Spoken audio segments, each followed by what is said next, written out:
Bismillahirrahmanirrahim. Alhamdulillahi Rabbil Alamin. Ar-Rahmanir Rahim. Maliki Yawmiddin. Iyyaka na'budu wa iyyaka nasta'in. Ihdinas siratal mustaqim. صراط الذين أنعمت عليهم غير المغضوب عليهم ولا الضالين آمين والصلاة والسلام على رسول الله وعلى آله وصحبه ومن تبعه ونصره ووالاه. Firman Allah Ta'ala, يا أيها الذين آمنوا ادخلوا في السلم كافة ولا تتبعوا خطوات الشيطان إنه لكم عدو مبين فإن ضللتم من بعد ما جاءتكم البينات فاعلموا أن الله عزيز حكيم هل ينظرون إلا أن يأتيهم الله في ظلل من الغمام والملائكة وقضي الأمر وإلى الله ترجع الأمور. Surah Al-Baqarah ayat 208 hingga 210. Artinya, wahai orang-orang yang beriman, masuklah kamu ke dalam agama Islam semuanya. Dan janganlah kamu ikut langkah-langkah syaitan. Sesungguhnya dia, syaitan itu, musuh yang nyata kepada kamu. Maka jika kamu terpesong setelah datangnya keterangan-keterangan, maka ketahuilah bahawa Allah itu maha perkasa lagi maha bijaksana. Adakah kamu menunggu setelah datangnya hari kiamat, apabila Allah datang untuk membicarakan kamu dengan diiringi oleh awan dan para malaikat, lalu dibuat keputusan menjatuhkan hukuman, dan kepadanya sahaja dikembalikan segala perkara. Ayat ini sudah dibaca minggu lepas. Sudah ditafsirkan. Perintah Allah Ta'ala supaya kita mengikut Islam semuanya. Islam yang sempurna, Islam yang lengkap. Yang merangkumi bukan sahaja akidah, kepercayaan, iman, termasuk dalamnya hukum syariat. Yang berkait dengan ibadat, muamalat, jinayat, munakahat, politik, ekonomi dan lain-lain. Mesti ikut semua ajaran Islam itu. Jangan ambil sebahagian dan tolak sebahagian yang lain. Kalau kita ikut sebahagian, tolak sebahagian, sembahyang saja ikut Islam, juga kahwin saja ikut Islam, cara hidup kita tak ikut Islam. Politik, ekonomi ikut ideologi dan teori-teori. Bermakna kita terpengaruh dengan orang-orang Yahudi yang beriman dengan sebahagian Taurah dan kufur dengan sebahagian yang lain. Walaupun itu perangai orang Yahudi. Ulama mengatakan al-ibratu bi'umumil lafzi la bi khususis sabab. Pengajaran diambil dari lafaz yang umum, bukan sebab yang khusus. Begitulah juga kita orang Islam. Tidak boleh ambil Islam separuh-separuh sahaja. Maka terang dan nyata bahawa yang lain daripada Islam itu adalah kesesatan yang dibawa oleh syaitan. Sama ada syaitan manusia atau syaitan jin. alladhi yuwaswisu fi sudurin nas minal jinnati wan nas. Yang mengelirukan hati manusia itu ialah syaitan daripada jin dan manusia. Menunjukkan bahawa Islam ini hendaklah diimani, dipercayai semua ajarannya dan diamalkan semuanya dengan sempurna. Merangkumi seluruh kejadian dan kehidupan manusia. Serta mengapa mereka diciptakan Allah. Dan semuanya akan dibicarakan pada hari kiamat nanti. Bukan sahaja dalam urusan ibadat, bukan semua urusan diri, keluarga dan masyarakat. Allah Ta'ala menjadikan manusia itu tujuannya beribadat. Firman Allah Ta'ala, وَمَا خَلَقْتُ الْجِنَّ وَالْإِنسَ إِلَّا لِيَعْبُدُونَ. Dan tidaklah aku jadikan jin dan manusia itu melainkan supaya mereka itu beribadat kepada aku. Beribadat dengan makna memperhambakan diri kepada Allah. Melakukan syiar ibadat, dinamakan ibadat. Ibadat jasad, ruh, harta, terkandung dalam sembahyang, doa, tasbih, bersumpah, tahmid, zikir, bersumpah dan lain-lain. Itu ibadat. Termasuk ibadat saja, ibadat juga mematuhi perintah Allah Ta'ala. Meninggal segala larangannya, tak ada pilihan dalam perintah Allah Ta'ala. Kerana kita adalah abdi kepada Allah, bukan rakyat kepada Allah. Kalau rakyat boleh pilih ikut suka. Abdi ni tak boleh pilih bila Tuhan dia suruh. Apalagi Tuhan suruh. Tak ada pilihan. Itulah makna Islam, makna ibadat. Tujuan manusia dan jin dijadikan supaya mereka beribadat, memperhambakan diri kepada Allah. Dan supaya mereka menjadi khalifah ataupun khilafah.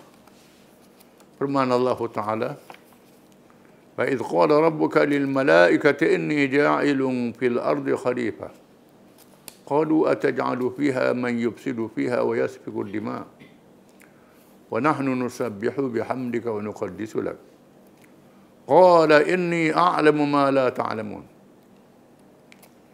Dan ingatlah apabila Tuhan berkata kepada malaikat, apabila Tuhan nak jadikan Adam AS manusia yang pertama, aku nak jadikan satu makhluk manusia untuk menjadi khalifah.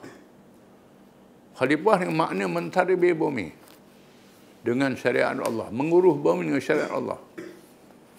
Lalu malaikat berkata, adakah wahai Tuhan, adakah engkau nak jadikan satu makhluk yang akan melakukan kejahatan, yang menumpahkan darah? Padahal kami ini taat, memuja, bertasbih, mengapa tak suruh kami? Malaikat berebut nak ikut perintah Allah Ta'ala. Bukan macam manusia, lari dari perintah Allah Ta'ala. Tuhan berkata, Inni a'lamu ma la ta'lamun. Aku tahu apa yang kamu tak tahu. Di mana untuk mengurus bumi ini manusia, malaikat tak boleh. Malaikat makan tak, minum tak, beristeri tak, beranak tak, lelaki tak, perempuan tak. Tak berhajat berpakaian macam kita. Tak perlu cocok tanam, tak perlu berniaga, tak perlu apa. Itu makhluk malaikat, makhluk rohani. Maka mereka tak sesuai berada di bumi. Yang sesuai ialah manusia. Maka Tuhan jadikan manusia untuk mentadbir bumi. Itu tujuan yang kedua. Yang ketiga, firman Allah Ta'ala, Inna aradna al-amanata ala as-samawati wal-ardi wal-jibal wa abayna an yahmilaha wa ashfaqna minha wa hamalaha li-insan innahu kana zaluman jahula. Sesungguhnya kami telah memamerkan, membentangkan satu perkara yang dinamakan segala amanah kepada manusia, supaya mereka menunaikan amanah, menyerahkan amanah kepada orang yang ahli dapat menunaikannya. Tuhan serah amanah kepada langit, bumi, bukit, buka dan gunung ganang. Tuhan bentang pada mereka.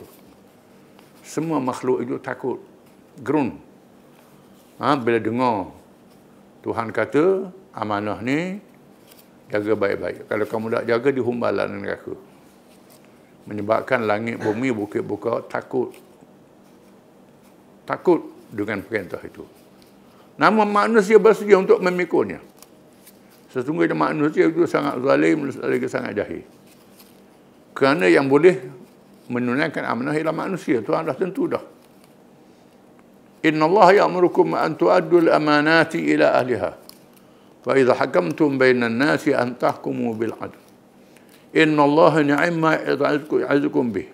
Inna Allah kana sami'an basira. Sesungguhnya Allah menyuruh kamu supaya menunaikan amanah kepada ahli yang dapat menunaikannya. Dan apabila kamu menghukum kalangan manusia, hendaklah berlaku adil. Hukum yang adil pada semua manusia. Sesungguhnya Allah menyuruh kamu ajarannya sebaik-baiknya. Itu perkara yang ketiga. Jadi semua perkara ni ada dalam Islam. Ada dalam Islam. Sekiranya manusia tak ikut Islam, pakai teori, pakai ideologi, bermakna mereka menyeleweng. Mereka khianat. Mereka tak memperhambakan diri kepada Allah. Mereka tak jadi khalifah mentadbir bumi dengan cara yang betul. Mengikut perintah Allah Ta'ala. Maka diperkenalkan ideologi dan teori dan falsafah baru. Setelah kita mengenal ajaran lama yang sebahagian besarnya sudah dikalah dan dilenyapkan dari bumi Allah ini. Perkara ini menjadi masalah besar kerana tidak disebut dalam kitab-kitab zaman dulu. Kerana belum ada lagi di zaman mereka. Sebabnya perkembangan ini berada di tengah-tengah masyarakat Islam. Di zaman selepas ulama dahulu mengarang kitab-kitab mereka dan setelah sebahagian besar daripada mereka meninggal dunia. Dan insya-Allah kita akan dapat merajukkan kepada tulisan-tulisan para ulama yang hidup di zaman baru dan mempertahankan Islam dengan penuh pengorbanan, dengan lisan cakap, dengan tulisan dan tangan. Bahkan ada di antara mereka yang gugur syahid, mati dibunuh kerana tidak sanggup menjual dengan harbuan dunia. Tekanan bermula ke atas para ulama yang menerima pustaka para anbiya dan menyambung perjuangan mereka. Keadaannya sangat mencabar kerana penganut-penganut ideologi itu berkuasa di negeri Islam. Jadi kerajaan memerintah yang laksanakan ideologi ini dengan kesempatan yang diberi oleh musuh-musuh yang menjajah negeri umat Islam. Masalahnya bila orang Islam meninggalkan ajaran Islam, negeri orang Islam dijajah. Selepas dijajah, mereka buang hukum-hukum Islam ini. Mereka laksanakan hukum-hukum mereka, undang-undang mereka. Namun orang Islam melawan penjajah. Akhirnya penjajah menyerah kalah dengan taktik, dengan strategi. Supaya Islam tak diamalkan. Mereka serah kepada pemimpin-pemimpin yang belajar di negeri mereka, yang dilatih oleh mereka, yang lulus di universiti mereka, menjalankan ideologi dan teori-teori ini. Ini jadi masalah. Oleh kerana cahaya agama Islam tak padam, Allah Ta'ala pelihara. Walaupun Nabi Muhammad SAW sudah wafat, tapi cahaya Islam tak padam. Allah Ta'ala jamin. Inna nahnu nazzalna dzikra wa inna lahu lahafizun. Sesungguhnya kami yang menurunkan peringatan dan kamilah yang memelihara peringatan itu. Nabi sebut dalam hadis, innamal ulama'u warasatul anbiya wa fadlul alimi 'ala al-'abidi ka fadlil qamari 'ala sa'irin nujum. Innamal ulama'u warasatul anbiya ma warathu dinaran wala dirhaman wa innama warathu ilman. Hadis riwayat Tirmizi. Sesungguhnya ulama laksana bulan di tengah bintang-bintang cakrawala. Dibandingkan ulama orang alim dengan tok lebar saja, laksana bulan matahari di tengah bintang-bintang cakrawala. Sesungguhnya ulama adalah waris yang menerima harta nabi-nabi. Nabi-nabi tidak meninggalkan duit emas perak. Nabi-nabi meninggalkan ilmu. Orang siapa yang diberi pusaka ilmu, dia mendapat kelebihan yang besar. Jadi ulama lah yang menerima pusaka nabi-nabi. Mereka berjuang. Di sana ada ulama yang soleh, ada ulama yang jahat. Ada pula begitu. Lain nabi-nabi. Nabi-nabi bersifat ismah, ulama-ulama tidak. Di sana ada ulama yang Tuhan pelihara dia, jaga dia, sanggup mati macam nabi-nabi. Nabi-Nabi zaman dahulu ada yang dibunuh, yang dibakar, yang disolder, yang dibelah dengan gaji, macam-macam mempertahankan Islam.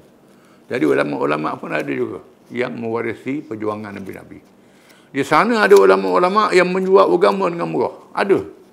Disebut dalam Quran, disebut dalam hadis-hadis yang banyak. Jadi Allah Ta'ala tetap memelihara agama Islam sehingga hari kiamat. Walaupun ideologi, teori-teori ini perkara baru, Allah Ta'ala tetap memunculkan ulama, menzahirkan penafsiran Islam untuk menyuruh perkara baru yang mana betul, yang mana salah. Disebut dalam hadis yang lain, Inna Allah yab'atu li hadhihi al-ummah ala ra'si kulli ma'ati sanah man yujadilu laha amra diniha. Sesungguhnya Allah akan membangkitkan tiap-tiap satu abad, tiap-tiap satu tahun, orang yang membaharukan urusan Islam, membaharukan kepahaman. Akan ada urusan Islam yang dibaharukan kepahaman, orang tak boleh keliru Islam ni, kecuali bila dunia nak kiamat. Bila nak kiamat, Quran diangkat, ulama dimatikan semua, habis tak ada seorang. Masa tu tunggulah dunia yang akan kiamat. Jadi sekarang ini masih ada lagi. Para penjajah yang menganut berbagai-bagai ideologi dan pahaman itu, walaupun bermusuh dan berperang sesama mereka, tetapi mereka bersatu menentang Islam. Dan penganutnya yang bercita-cita menegakkan Islam sebagai ad-din. Penjajah barat yang menganut pahaman liberalisme, kapitalisme, bersedia menyerahkan tanah jajahannya kepada pihak komunis dan sosialis. Kalau mereka tidak berdaya menentang golongan Islam yang pernah berlaku di Yaman Selatan dan Algeria, begitu juga penjajah yang menganut pahaman komunis bersedia menyerahkan tanah jajahannya pada golongan kapitalisme kalau mereka tidak berdaya menentang golongan Islam. Seperti tawar-menawar yang berlaku sekarang ini di Afghanistan, sehingga para mujahidin bersendirian dipinggirkan kerana mereka mahukan sebuah negara Islam yang mendaulatkan Islam sebagai ad-din, di mana musuh Islam dalam menentang Islam bersatu. Semua ideologi komunis, sosialis, Hindu, Buddha, Kristian yang fanatik ini semua bersatu bila menentang Islam. Yahudi dia bersatu untuk bila lawan Islam. Walaupun dia tengah perang-perang sama sendiri, bila nak lawan Islam dia bersatu. Ini kita kena sedar. Orang Islam je tak bersatu. Sedangkan musuh Islam bila nak lawan Islam mereka bersatu. Sehingga negara-negara penjajah, contohnya komunis, dia tak tahan nak lawan Islam, dia serah kepada kapitalis. Macam berlaku di Afghanistan, berlaku di Asia Tengah, berlaku di Albania, berlaku di Bosnia. Itu negeri orang Islam ditakluk oleh komunis. Bila komunis tak tahan, dia serah ke barat. Negeri barat itu juga bila tak tahan dengan Islam, dia serah pada komunis. Yaman Selatan. Yaman Selatan tu adalah negeri Islam.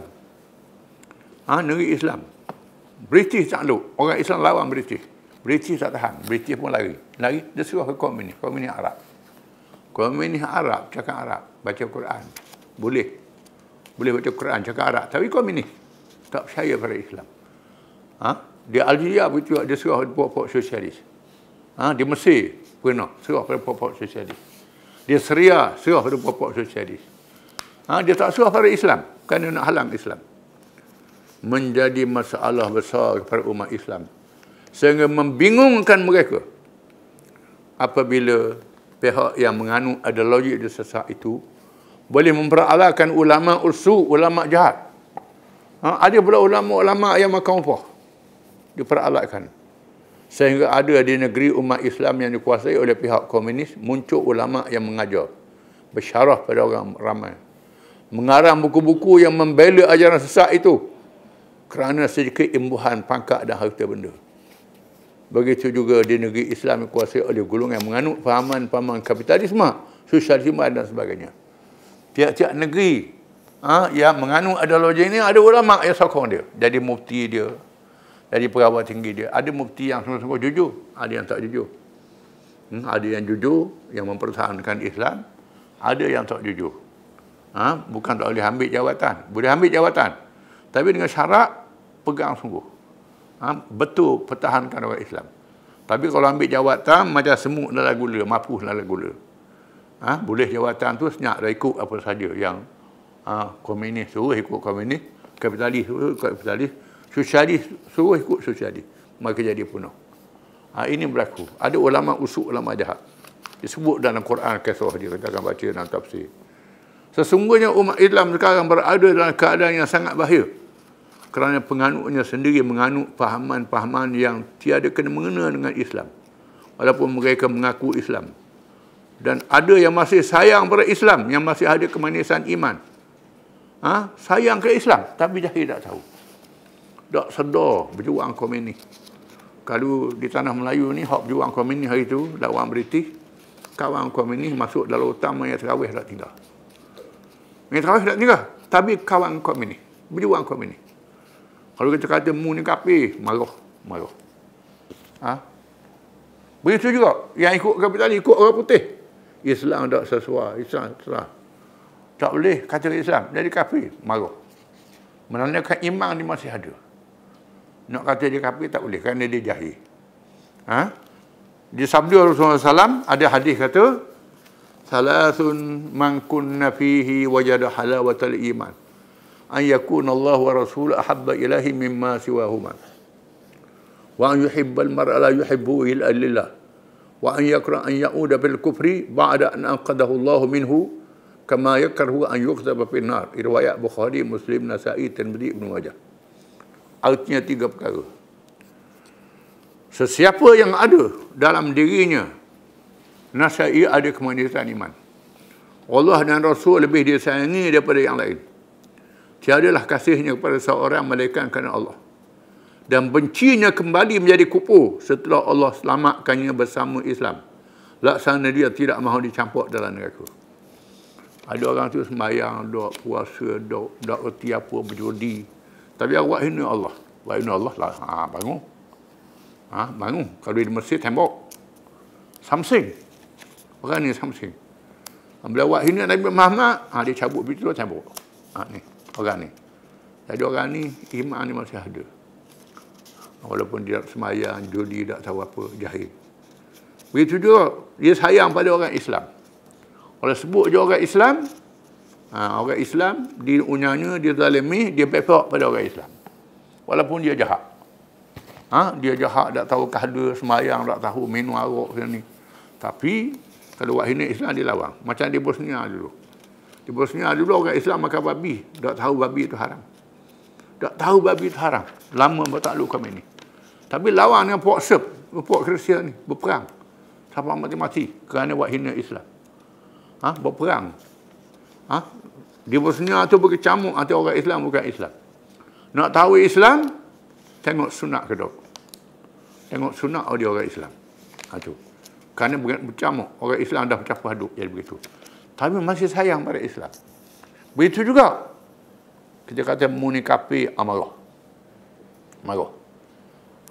Itu menandakan kemanisan iman masih ada.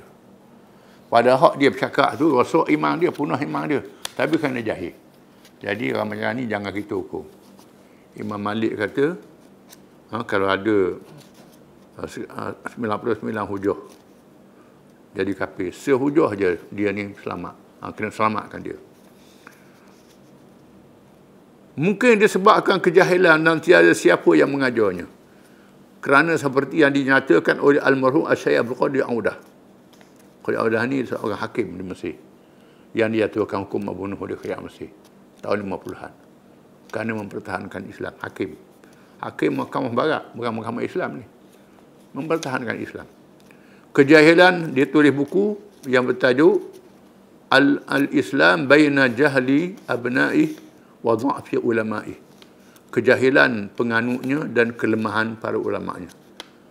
Yang nyata oleh Syekh Muhammad Al-Wakil. Kejahilan penganutnya dan tipu daya musuhnya. Ada buku lain pula.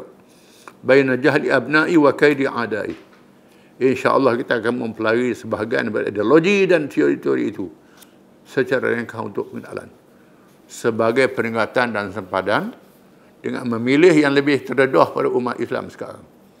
Walaupun semuanya sudah membuktikan kesesatan dan kemelesetannya hari ini, sudah gagal di Eropah, di Amerika sudah gagal, komunis sudah berkubur, kita kena tahu. Perlu menjadi peringatan dan sempadan. Supaya kebangkitan umat Islam yang mahu kembali semula pada Islam tidak ditipu oleh bala tentera syaitan yang berkeliaran di tengah masyarakat Islam untuk mengganggu kebangkitan Islam yang berlaku sekarang dengan berbagai-bagai cara. Dan sekarang menggunakan suara Islam dan bertopeng dengannya. Guna suara Islam, Islam liberal, macam-macam nama. Seterusnya bila kita mengkaji sebahagian daripadanya. Wallahu a'lam.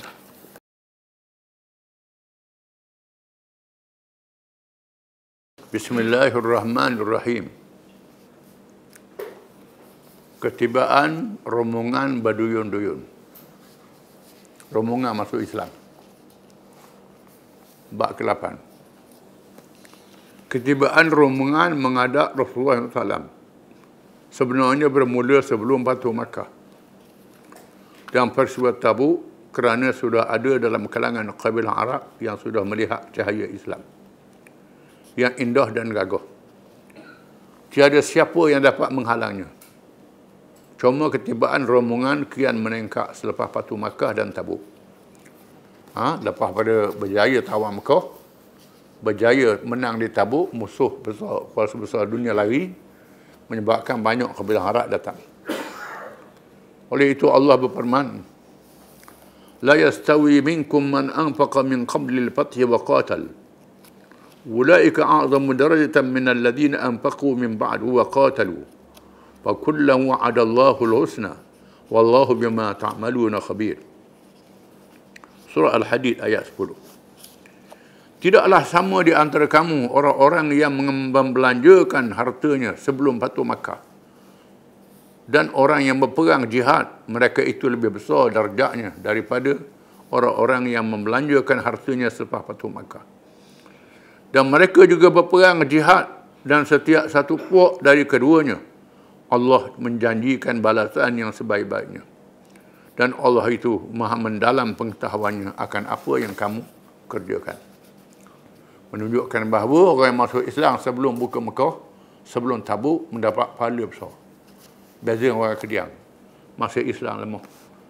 Sehingga disebut dalam hadis, secupuk yang dibelanjakan oleh mereka yang masuk Islam sebelum buka Mekah, sebelum Tabuk ni, yang awal tu, tak sama dengan mah sebesar Bukit Uhud yang dibelanjakan oleh orang yang kemudian.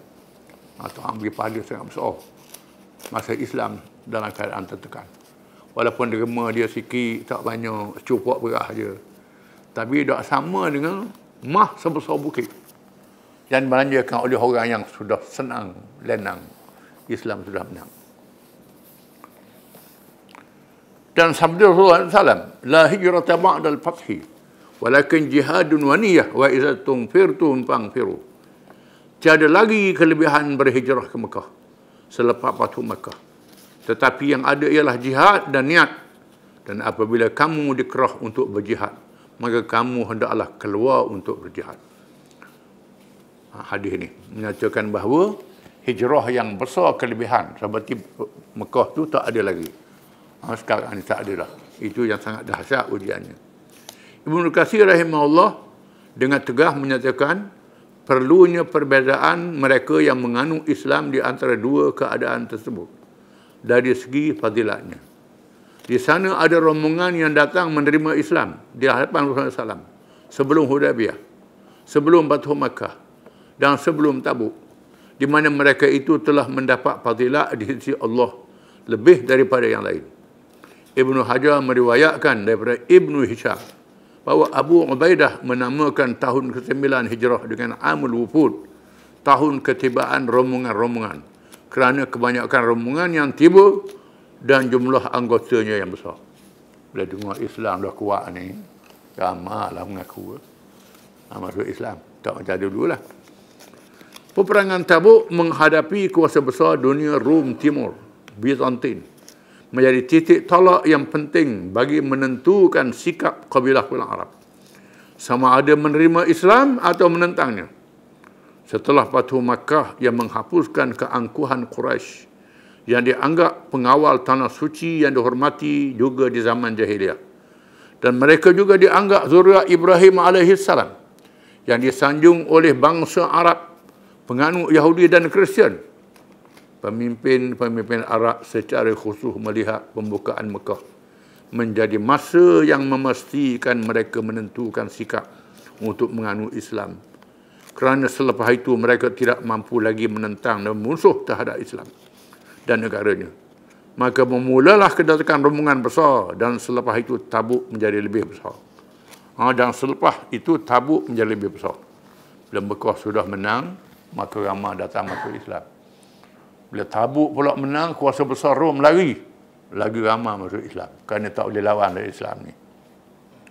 Firman Allah Ta'ala, "Idza jaa nasrullahi wal fath wa ra'aitan nasa yadkhuluna fi dinillahi afwaja fasabbih bihamdi rabbika wastaghfir innahu kana tawwaba."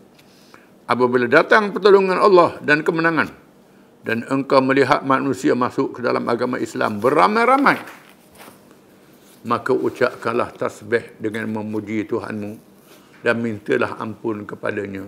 Sesungguhnya dia sangat menerima taubat. Bila tengok orang Islam, orang masuk Islam ramai-ramai, bersyukur pada Allah Ta'ala. Bertasbih, memuji Allah. Para ulama tafsir dan hadis meriwayatkan, an Aisyah qalat, kana Rasulullah SAW yukthiru min qawli subhanallahi wa bihamdihi wa astaghfirullah wa atubu ilaih. Qalat faqultu ya Rasulullah, araka tukthiru qawla subhanallahi wa bihamdihi wa astaghfirullah wa atubu ilaih. Faqala khayyarani rabbi anni sa'ra alamatan fi ummati.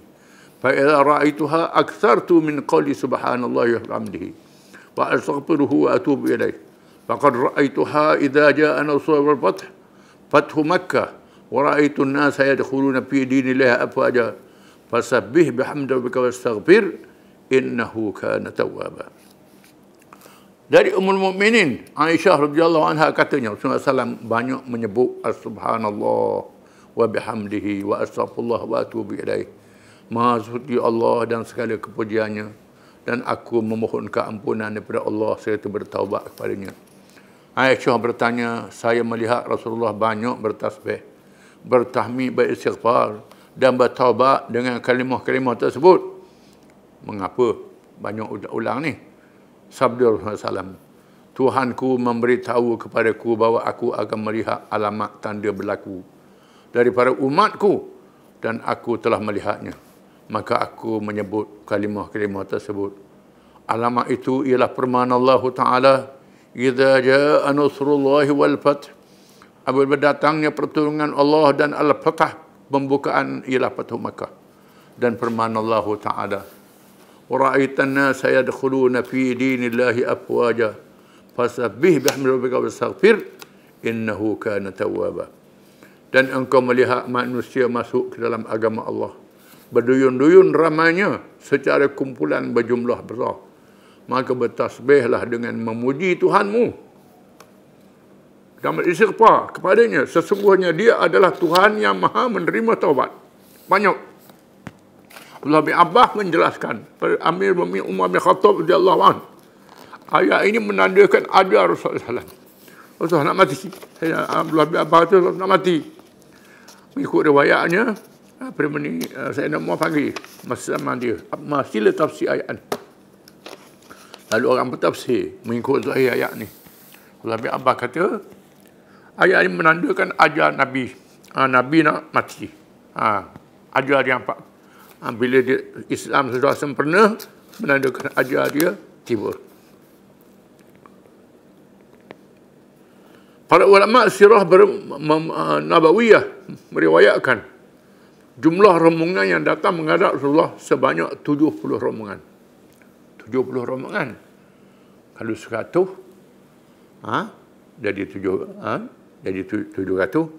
Kalau 1000, 7000. 100,000.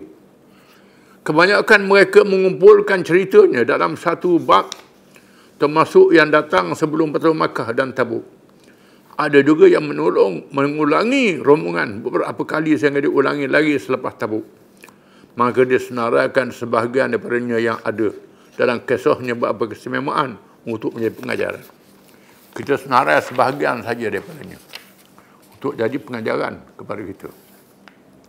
Sebahagian daripadanya saja untuk jadi pengajaran kepada kita. Jadi rombongan yang pertama ialah rombongan Abdul Qais. Mereka menghantar dua rombongan. Yang pertama di tahun ke-5 Hijrah. Ada juga riwayat yang mengatakan sebelumnya selepas seorang penjaga bernama Munqidh bin Hayyan, dia menganut Islam dan membawa perutusan Rasulullah kepada kaumnya. Ekorannya mereka menghantar rombongan sampai 13 orang. Dan 14 orang diketahui oleh Al-Asja' Al-Asri. Mereka bertanya kepada Rasulullah SAW berkenaan agama dengan berkata, "Wahai Rasulullah, kami datang dari jauh, di tengah jalan ada golongan kufar, kabilah Mudar. Kami tidak boleh datang malaikan di bulan yang diharamkan berperang. Perintahkan kami dengan hukum Islam yang jelas, supaya kami juga memaklumkan kepada mereka apa yang tidak hadir bersama. Memaklumkan mereka yang tak hadir bersama. Mudah-mudahan dengannya kami masuk syurga." Bertanya Nabi sallallahu alaihi wasallam, "Amurukum bi arba' wa anhaakum an arba'. Amurukum bil iman billahi wahdah. Atadruna mal iman billahi wahdah? Syahadatu an la ilaha illallah wa anna Muhammadan Rasulullah. Wa iqamus salah wa ita'uz zakah wa shaum Ramadan. Wa an tu'tu khumsan min al-maghnam. Wa anhaakum 'anil riba wal khaytham wat naqir wal muzmit wal mazmat." Wal muzammat. Maksudnya aku memerintah kamu 4 perkara dan melarang kamu 4 perkara. Aku memerintah kamu supaya beriman kepada Allah esanya. Adakah kamu tahu apa dia beriman kepada Allah esanya? Iman tu apa dia? Tak payah hukum iman 6 perkara. Sebab tu hadis hukum iman ni ada 6 perkara, ada hadis 4 perkara, ada macam perkara. Nabi sebut pada orang yang wajarnya. Orang ni sudah beriman dah. Dia kuat. Rakyat penting dia. Iaitu kamu mengaku percaya bahawa tiada Tuhan yang sebenar melainkan Allah dan Muhammad itu Rasulullah. Itu makna iman. Mendirikan salat, menunaikan zakat, berpuasa Ramadan dan memberi 1/5 harta ghanimah rampasan perang. Dan aku melarang kamu daripada makan riba dan meminum arak yang bernama khaisam, nakhir dan muzammat. Semua jenis arak diharamkan. Ini saja. Itu perkara. Mereka faham. Hak lain itu dah ada dalam kepala mereka. Tak perlu ayat hukum iman 6 perkara, hukum Islam 5 perkara. Jadi berpandu kepada orang yang tanya Nabi. Nabi tahu orang ini sudah faham. Orang ini tak faham. Macam kita tak faham lagi ni, ayat lah hukum iman 6 perkara, 5 perkara, dia dah hafal selesai. Jadi orang ni dia sudah. Jadi sebab itu, pasal apa ni pula? Hukum iman 4 perkara, hukum iman 6 perkara, hukum Islam 5 perkara. Ini berdasarkan kepada kepahaman orang yang datang berjumpa Nabi. Rasul bersabda kepada pemimpin Al-Asya', "Inna fika khislatani yuhibbuhum Allah, al-hulm wa anah." Nabi kata ke pemimpin Al-Asya', Nabi puji pemimpin dia. Nabi kata, sesungguhnya pada dirimu ada 2 sifat yang dikasihi Allah. Berakal bijak, lagi berlemah lembut, dan berteliti lagi tidak gopoh. Mu ni orang bijak, Nabi kata. Kalau Nabi kata dia orang bijak, memang orang bijak sungguh lah. Mu ni ada sifat 2 perkara yang Allah Ta'ala kasih. Yang pertama, mu, aku tengok mu ni bijak, ada 2 perkara. Mu berakal bijak, lemah lembut, teliti, tak gapo. Adapun rombongan kedua datang pada tahun ke-9 Hijrah. Ini rombongan pertama. Belum Fatu Makkah ni. Yang kedua mari pula dengan anggota jumlah 40 orang. Di antara mereka ada seorang penganut agama Kristian bernama Al-Jarud bin Bishr bin Al-Mu'allah. Al-Jarud. Bila Rasulullah SAW mengajaknya kepada Islam, dia menjawab. Rasulullah dia ajak masuk Islam. Rasulullah ajak dia masuk Islam. Dia jawab macam mana? "Wahai Muhammad, saya menganut agama saya sendiri. Sekiranya saya meninggalkan agama saya dan menganut agamamu, adakah engkau memberi jaminan agama saya yang sebenar?" Rasulullah SAW bersabda, "Aku memberi jaminan bahawa Allah memberi hidayah kepadamu, kepada yang lebih baik." Nabi kata. Agama saya betul dah. Allah SWT beri lebih baik lagi. Dia Kristian.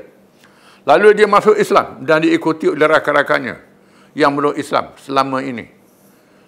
Ketika berlakunya peristiwa murtad, selepas wafat Rasulullah SAW mempertahankan Islam dan memberi ucapan kepada orang-orang yang murtad di dalam kalangan kaumnya. Bila Nabi wafat, kabilah Arab murtad. Habis murtad. Lalu orang kampung pun bingung, orang kampung dia. Dia panggil orang kampung. Jasa dia besar ni, mempertahankan Islam. Dia ucap pada orang ramah, ayuhan nas, inni ashhadu an la ilaha illallah wa anna Muhammadan Rasulullah wa akfuru man lam ashhad hadhihi syahadah. Wahai tuan-tuan, sesungguhnya aku mengaku dan percaya bahawa tiada Tuhan yang sebenar melainkan Allah dan Muhammad itu Rasulullah, dan aku kafirkan sesiapa yang tidak mengaku dan percaya dengan syahadah ini. Dia cerita panjangnya dalam masa pemerintahan Abu Bakar. Masa itu kabilah dia kena kepung. Jadi banyak-banyak kabilah murtad ikut Nabi baru. Dia panggil orang kampung dia. Dia tanya orang kampung dia, mau dengar tak cerita Nabi-Nabi zaman dulu? Orang kampung dia dengar cerita Nabi zaman dulu. Nabi zaman dulu hidup ke? Mati dah. Mati belaka Nabi dulu. Kalau Nabi zaman dulu mati, Muhammad mati juga. Muhammad mati. Tapi ajaran dia tak mati. Aku tetap dengan Islam. Mengucap dua kalimah syahadah. Barang siapa tak mengucap dua kalimah syahadah, dia kafir. Keluar daripada Islam. Dan pengikut dia ikut dia. Dan dia kena kepung. Sampai kelaparan. Sehingga Sayyidina Abu Bakar atau Al-Ala bin Al-Hadrami untuk membebaskan dia dari kepungan. Daripada kelaparan. Rombongan ini lebih bersifat pelaksanaan firman Allah Ta'ala. Wa ma kana al-mu'minuna liyaghfiru kaffah. Kalau ada al-farim kulli firqatin minhum ta'ifatun liyatafaqahu fid din wa liyunziru qaumahum idza raja'u ilaihim la'allahum yahzarun. Dan tidaklah orang-orang yang beriman keluar semuanya pergi berperang. Oleh itu hendaklah keluar sebahagian daripada tiap-tiap puak di antara mereka yang mempelajari bagi memahami agama secara mendalam, supaya mereka dapat memberi peringatan berkaum mereka dengan ajaran agama. Mudah-mudahan mereka berjaga-jaga dari melakukan larangan Allah. Rombongan ni rombongan pergi mengaji. Sebab dia dah Islam dah. Mengaji hukum syarak dengan Nabi. Jadi rombongan ni rombongan yang bertafakuh fid din. Disebut dalam Quran. Untuk menyelamatkan umat dengan ilmu agama. Wallahu a'lam.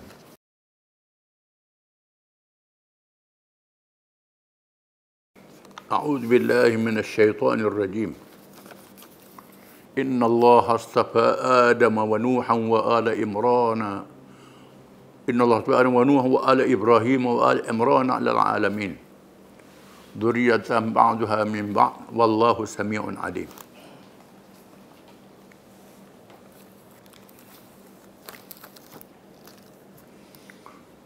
Sesungguhnya Allah telah memilih Nabi Adam dan Nabi Nuh dan juga keluarga Nabi Ibrahim dan keluarga Imran melebihi segala umat yang ada pada zaman mereka masing-masing. Mereka kembang biak sebagai satu keturunan zuriat yang setengahnya berasal dari setengahnya yang lain. Dan ingatlah Allah sentiasa mendengar lagi maha sentiasa mengetahui.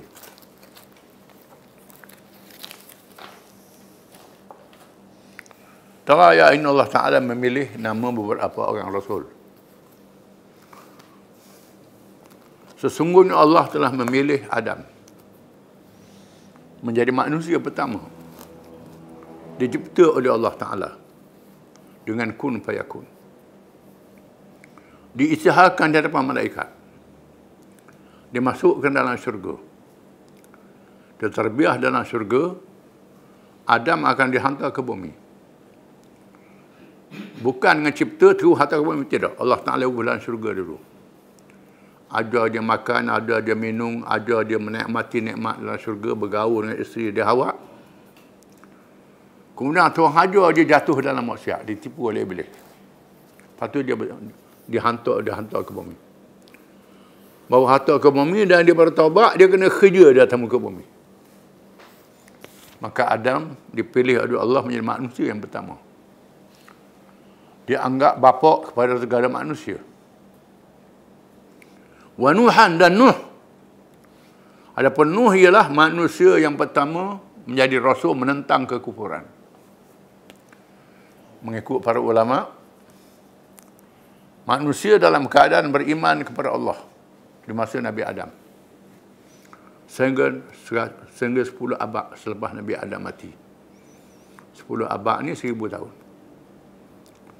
Lepas 1000 tahun, mulalah berlaku syirik. Manusia menyembah patung dan berhala. Melantik Tuhan-Tuhan yang lain daripada Allah. Sebelumnya manusia buat maksiat saja. Qabil dengan Habil berkelahi. Sekadar itu sajalah. Tapi selepas pada 10 abad, jadi syirik. Melantik Tuhan yang lain daripada Allah. Menyembah berhala. Mula-mula buat patung. Rupa nenek moyang yang dianggap biasa. Lepas tu puja, lepas tu sembah. Ditipu oleh syaitan. Banyak berhala itu pula. Menjadikan Nabi Nuh AS Nabi yang pertama berjuang. Menentang kekufuran syirik. Perjuangan yang sangat panjang, 950 tahun disebut dalam Al-Quran. Allah Ta'ala panjangkan umur. Beri tempoh yang selama-lamanya 950 tahun. Sedikit saja yang beriman. Allah Ta'ala turunkan bencana taufan membinasakan mereka yang kafir. Hingga sedikit saja manusia yang beriman dengan Nuh AS. Ada manusia selepasnya adalah zuriat Nuh AS. Ulama meriwayatkan orang lain tak boleh anak. Yang boleh anaknya Nuh. Anak yang beriman. Anak yang kafir tenggelam. Sam, Ham, Yafis. Sam, Ham, Yafis. Daripada Sam lahirnya bangsa Arab, bangsa Yahudi dan bangsa sepertinya. Bangsa Eropah. Daripada Yafis lahirnya bangsa Asia. Cina, Melayu dan lain-lain. Ham lahirnya bangsa Afrika. Itu zuriat manusia. Daripada Nuh AS. Nuh dianggap sebagai bapa yang kedua. Wa ala Ibrahim dan keluarga Ibrahim. Daripada Ibrahim lahirnya Muhammad SAW. Daripada Muhammad lahir daripada Ismail. Ibrahim ada dua anak, Ismail dan Ishak. Daripada Ismail lahirnya bangsa Arab. Daripada Ishak lahirnya bangsa Bani Israel. Asalnya bangsa Sam. Semitic. Arab, Yahudi tak ada lagi. Kemudian daripada Ismail lahirnya bangsa Arab. Daripada Sam, daripada Ishak lahirnya bangsa Yahudi, Bani Israel. Allah Ta'ala lahirkan daripada mereka rasul-rasul dan nabi-nabi. Nabi akhir zaman daripada Ismail. Lahirnya Muhammad SAW. Adapun nabi-nabi Bani Israel yang ramai daripada Ishak, Yaqub bin Ishak. Nabi-nabi Yaqub, anak Nabi Yaqub, Nabi Yusuf, kemudian Nabi Daud, Nabi Musa, Nabi Isa, Nabi Harun, Nabi Ilyas, itu semua daripada Bani Israel. Sebahagian besar ialah pada zuriat Ibrahim. Semuanya zuriat Ibrahim. Sebahagian besarnya. Khususnya Nabi Muhammad SAW. Diperintah oleh Allah supaya menghantar anaknya Ismail ke Mekah, negeri yang kering, untuk dilahirkan Rasul akhir zaman Muhammad SAW. Wa ala Imran alal alamin, dan keluarga Imran. Imran ayah pada Maryam, bukan ayah Nabi Musa. Allah Ta'ala ciptakan Isa AS lewat ibunya Maryam dengan tidak ada bapa, untuk menjadi kekuasaan Allah Ta'ala, kebesaran Allah Ta'ala. Kalau Adam kan dengan tanah, ayah tak ada, mak tak ada. Hawa dijadikan daripada tulang rusuk Nabi Adam, tak ada ibunya. Maka Isa jadikan daripada melalui ibunya Maryam. Malaikat Jibril datang meniupkan rohnya. Jibril ni lelaki dok, puan dok, nak setubuh. Macam mana dia bukan malaikat kan? Bukan lelaki malaikat ni. Dicipta khusus. Nabi Isa AS daripada ibunya yang melahirkan Isa. Satu ujian yang sangat dahsyat. Nabi Isa dari Bani Israel dan akan zahir di akhir zaman. Membawa syariat Nabi Muhammad SAW. Di antara tanda akhir zaman, turun Nabi Isa. Memimpin sebelum berlakunya kiamat. Orang Yahudi tak berjaya membunuhnya. Semua itu dipilih alal alamin, kepada seluruh alam. Dzurriyyatan ba'duha min ba'd. Setengahnya berzuriat dengan setengah yang lain. Bercampur aduk. Pupu-pupu kahwin Arab dengan Yahudi, Yahudi Nabi Nuh, Ibrahim dengan Ismail, bercampur-campur. Dzurriyyatan ba'duha, setengahnya dzuriat pada setengah yang lain. Semua dzuriat Adam, dzuriat Nuh, dzuriat Ibrahim. Dzuriat Ibrahim mereka. Muhammad Arab dzuriat Ibrahim, kemudian Bani Israel dzuriat Ibrahim juga. Jadi manusia ni adalah satu keluarga yang besar. Keluarga yang besar manusia ni. Macam satu keluarga saja. Itu hakikatnya. Dan sebab itu Tuhan suruh manusia ni bersatu dengan iman. Bersatu dengan kemanusiaan. Yang degil terpaksa berlawan. Wallahu sami'un alim. Dan Allah maha mendengar lagi maha mengetahui. Kena ikut perintah Allah Ta'ala. Ikut hukum dia, ikut peraturan dia. Kalau nak bersatu padu dengan Islam. Islam yang berjaya menyatu padukan manusia. Ya ayuhan nas, inna khalaqnakum min dzakarin wa untha wa ja'alnakum syu'uban wa qabaila lita'arafu inna akramakum indallahi atqakum. Wahai manusia, sesungguhnya kami jadikan kamu seorang lelaki dan seorang perempuan supaya kamu bertaaruf, bermasyarakat madani, berkenal antara satu sama lain, berhubung antara satu sama lain, tak boleh hidup bersendirian. Yang paling mulia, yang paling bertakwa. Sesungguhnya Allah maha mengetahui berkenaan diri kamu dan urusan kamu. Allah Ta'ala maha mengetahui. Kena ikut hukum Allah Ta'ala, barulah selamat. Kalau tak ikut hukum Allah Ta'ala, tak selamat. Allah Ta'ala maha mendengar, lagi maha mengetahui. Kena ikut dia. Patuh pada dia. Wallahu a'lam.